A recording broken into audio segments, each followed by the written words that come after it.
नमस्कार सभी भाइयों। मुझे 31 जनवरी को सुबह सुबह कहीं जल्दी निकलना हुआ, किसी रिश्तेदारी में जाना था। सुबह सुबह 6 बजे मैं उठ के निकला और मौसम बिल्कुल साफ़ है अपने यहाँ पर, विजिबिलिटी ठीक है, धुंध वुंध वगैरह कुछ थी नहीं। मुझे जाना था यहाँ से दौसा। दौसा की जो दूरी है वो है तकरीबन 200 किलोमीटर के समथिंग। बाईपास पे जाकर सोचा मैं यार तेल तो गिरवा लूँ। तेल गिरवाया, सोना अपने पलोल रोड का जो पहला पंप है उसी पे डीजल डलवाया और अपने यहाँ से रवानगी ले ली। ज़्यादा धुंध वगैरह कुछ है नहीं। बॉम्बे हाईवे पे पहुँचने में टाइम नहीं लगा। बॉम्बे हाईवे पे चढ़ने के बाद गाड़ी दौड़ा दी भाई, चल पड़े। हालांकि यहाँ पर हल्की ना धुंध थी। टोल क्रॉस करने के बाद चल पड़े भाई।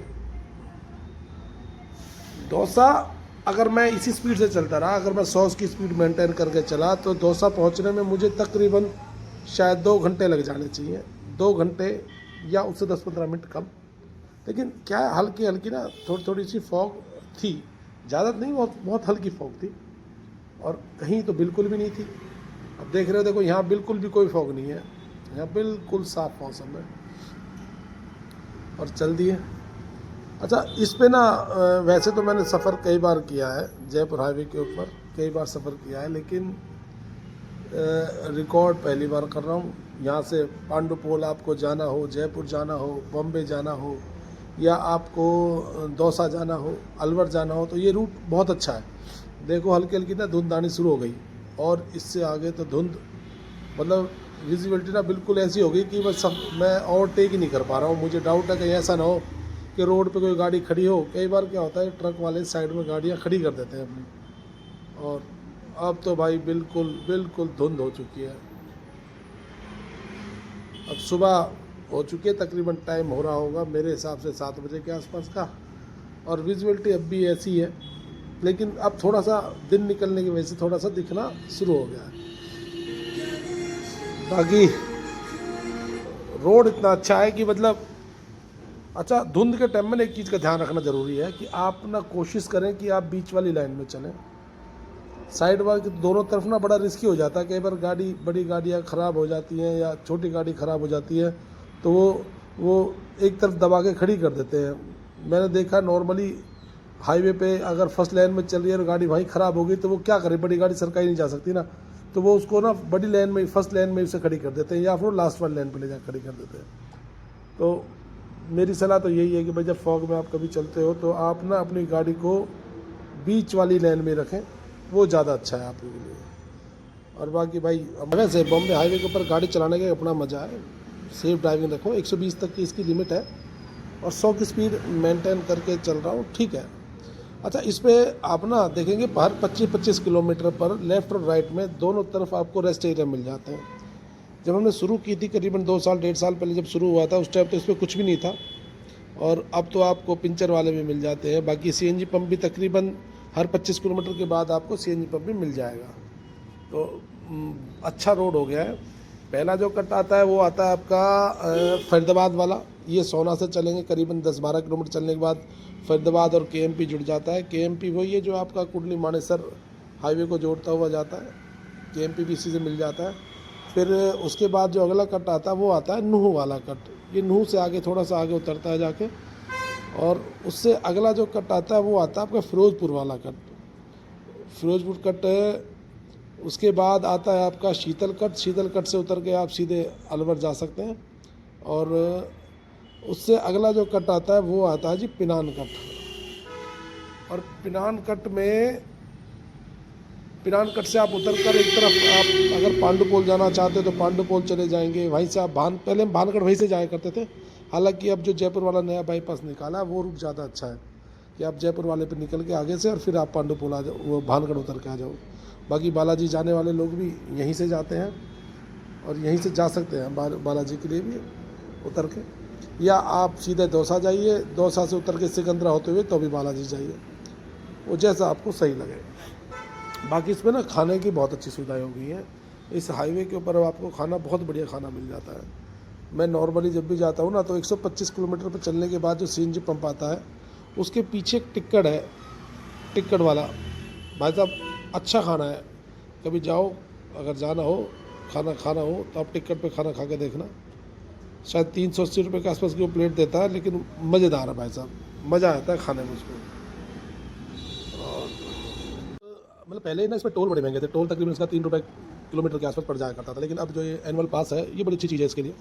200 आपको रूट में 200 मतलब आपको टोल मिलते हैं इसके अंदर। 200 टोल बड़े आराम से, बड़े प्यार से, एक टोल आपको 15 रुपये का पड़ता है। तो ये अब ज़्यादा अच्छी चीज़ कर दी है सरकार ने।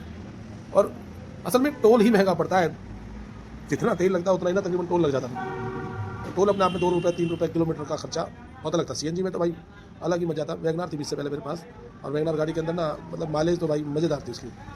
तो मैंने काफ़ी रूट किए हैं इसके ऊपर। एक दोस्त के साथ कुछ काम के लिए घुमा करता था यहाँ, तो रूट तो मैंने काफ़ी मारे हैं पहले इसमें। सॉरी, असल में क्या मैं बहुत जल्दी में हूँ, तो इसलिए ना मैं आपको आसपास की होटलों को नहीं दिखा पा रहा हूँ, तो मुझे जल्दी जाना था कहीं। और वैसे मैं अपने दौसा वाले जो आगरा हाईवे है उस पर उतर रहा हूँ, और मुझे यहाँ आने में तकरीबन लगे हैं जी, मुझे वहाँ से आने में 2.25 घंटे, जिसमें ना बीच में मैं करीबन 50-60 किलोमीटर तो मैं बिल्कुल धुंध में चला था। और ये आ गया है अब आपका, हम उतर रहे हैं जो दौसा वाला जो पॉइंट है। सामने की तरफ जब जाएंगे हम, तो सामने की तरफ तो चले जाएंगे हम आगरा के लिए, और अगर अब यहाँ से वापस की तरफ घुमाऊँ, यूटर्न लूँगा मैं हाईवे पे जाके, तो हम चले जाएंगे दौसा जयपुर के लिए। अच्छा, जब आप इस हाईवे पे उतरते हो, या मैं ज़्यादातर जब गया हूँ ना दौसा से होता हुआ जयपुर की तरफ गया हूँ, तो बीच में पुलिस वाले बहुत मिलते हैं। और ख़ास तौर पे ना वो क्या करते हैं, जो RJ नंबर के अलावा जो जितनी भी गाड़ियाँ हैं भाई, उन गाड़ियों को मतलब वो बिल्कुल पैनी नज़र रहती है उनके ऊपर। आपकी स्पीड, आपका सीट बेल्ट, तो ये आप ध्यान रखो। आप रोड पे इसमें चल रहे हो तो अपना सीट बेल्ट और अपनी स्पीड पर ध्यान रखो। अब ये जो रूट है ये 80 की स्पीड के साथ है, और मुझे यहाँ से जाना है सिकंदरा की दूरी है यहाँ से तकरीबन शायद 16-17 किलोमीटर के आसपास होगी। तो मुझे अब सिकंदरा जाना है। असल में वहाँ कोई मेरे मिलने वाले हैं, उनकी माताजी का देहांत हो गया है, तो मुझे वहाँ जाना पड़ रहा है। तो वीडियो तो मैं सिर्फ यहाँ की ही बनाऊँगा, वहाँ की वीडियो नहीं बनाऊँगा।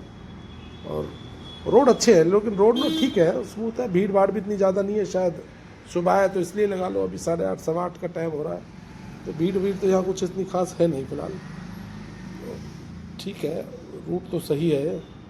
अच्छा, अगर मुझे फॉग नहीं मिलती तो मैं बड़े आराम से 1.25-2 घंटे में मैं आराम से 100-110 की स्पीड पर रखता, तो बड़े आराम से आ जाता। 100-110 की स्पीड पर ना गाड़ी की माइलेज भी अलग आती है। डीजल है मेरे पास, फोर्ड फीगो, तो हाईवे पे अगर मैं इसको खींचता हूँ तो ये 16-17 की माइलेज देती है। अगर मैं हल्के पंजे में रखता हूँ तो भी इसकी माइलेज पहुँच जाती है आराम से 23-24 तक। गाड़ी की इसकी माइलेज बहुत अच्छी है। बाकी रोड भी बिल्कुल खाली है, सुबह बड़ी गाड़ियाँ भी नहीं है, तो मज़ा आ रहा है रोड पर चलने में। तो रोड में तो कोई इतनी खास दिक्कत है नहीं। बाकी बीच में मेरा फ़ोन बंद हो गया था, तो मैं इसलिए पूरी वीडियो नहीं बना सका। अब मैं वापस आ रहा हूँ और सोना की तरफ, और बीच में नहीं बन पाई वीडियो। अब हम सोना की तरफ आ रहे हैं, और सोना वाले कट टोल क्रॉस करने के बाद सोना वाले कट से नीचे उतर गए हैं। ये लाखवास मोड़ है। अच्छा, लाखवास मोड़ पे भी प्रॉपरली ना पुलिस वाले खड़े रहते हैं। ये देखिए बीच में खड़ा है रहा, लेकिन HR 72 देख के इसने मुझे छोड़ दिया। नॉर्मली ऐसा ये करते नहीं है। यहाँ बहुत सारे अमरूद वाले खड़े रहते हैं। भाई मेरा मन कर रहा है कि मैं अमरूद ले लूँ, तो पहले मैं एक बार अमरूद ले लेता हूँ, उससे आगे आपसे फिर बात करते हैं। तो भैया उतर के लेते हैं अमरूद। इस बच्चे के पास ठीक अमरूद है, तो मैंने उतर के ले लिए इनसे अमरूद, और उसके बाद मैंने कर दिया सफ़र सोना के लिए चालू। सोना पहुँचे हैं भाई। वहाँ नॉर्मली ना आजकल बत्ती पे भीड़ रहती है, तो बत्ती पे भाई टाइम इतना ही है। आज के लिए इतना ही, नमस्कार।